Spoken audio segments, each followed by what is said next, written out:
jembatan dari riset dan komersialisasi itu kalau di dunia apa namanya di dunia inovasi adalah paten, hak cipta, desain industri dan lain-lain. Jadi kalau sekarang ini riset-riset masih pada sebatas publikasi pada seminar, publikasi pada jurnal, itu saya kira riset-riset yang masih belum tuntas. Gitu. Perguruan tinggi yang masih baru tahap itu mungkin perlu memikirkan lagi untuk jangka panjangnya itu belum sampai. Jadi baru tahap mungkin ya publikasi. Nah, itu. Nah, padahal di dunia nyata itu kita butuh hasil riset itu sudah dalam bentuk paten, hak cipta, desain industri untuk apa? Untuk komersialisasi. Nah, kalau di diagram Kotelnikov yang lebih lengkap itu adalah begini sebenarnya, ya.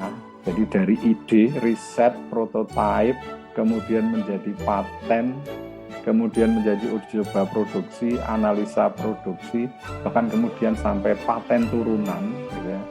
Kemudian sampai sertifikasi, uji coba pasar, analisis pasar, komersial business plan, kemudian sampai berikutnya sampai komersial dan seterusnya. Sampai kemudian menjadi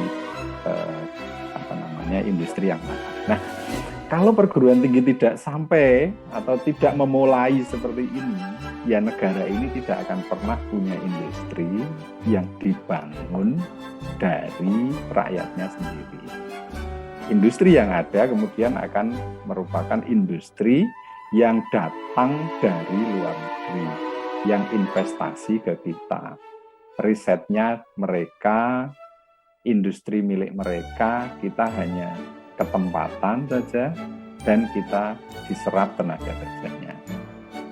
Nah, termasuk gitu ya, lulusan perguruan tinggi kita saat ini itu kan kebanyakan disiapkan untuk menjadi pekerja dari industri-industri yang bukan milik kita. Industri-industri yang miliknya Jepang, miliknya Cina, miliknya Eropa, miliknya Amerika. Nah, pendidikan kita itu masih banyak ditujukan ke sana.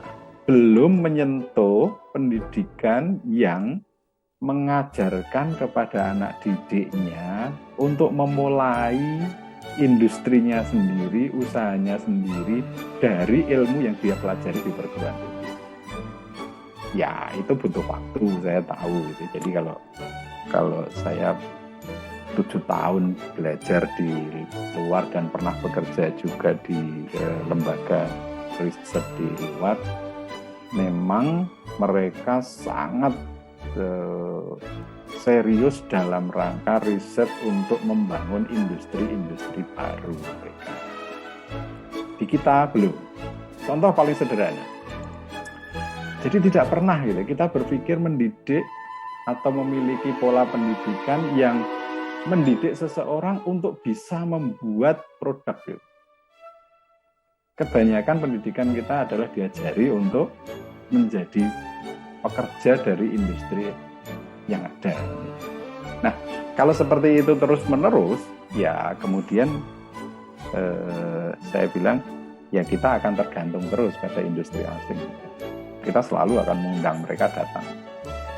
Makanya saya membayangkan kalau di Tidar itu suatu saat akan banyak alumninya yang mendirikan perusahaan berdasarkan ilmu yang dia pelajari.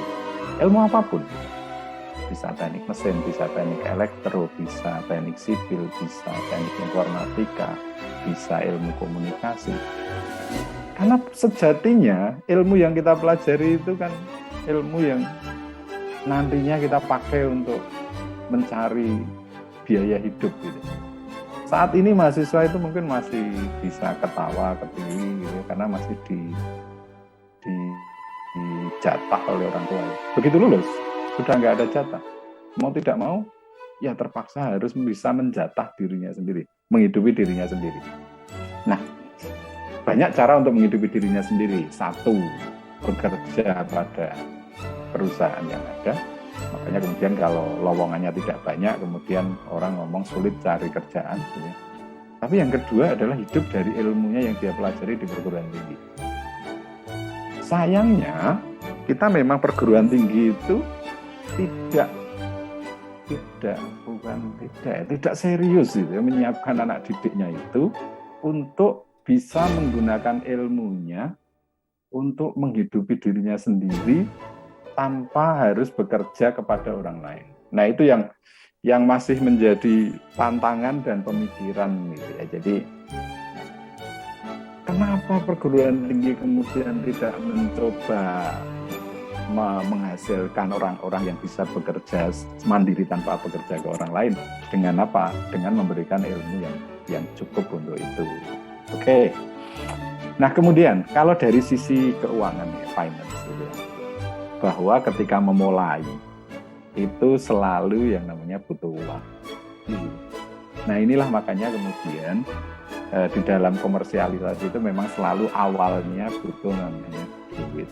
Kenapa? Untuk melakukan riset. Tapi balik-balik, selalu di awal itu butuh namanya finansial.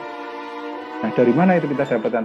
Nah, itulah yang kemudian juga harus dipikirkan oleh perguruan tinggi. Dan perguruan tinggi saya pikir bisa mengakses dari dikti, dari lembaga lain.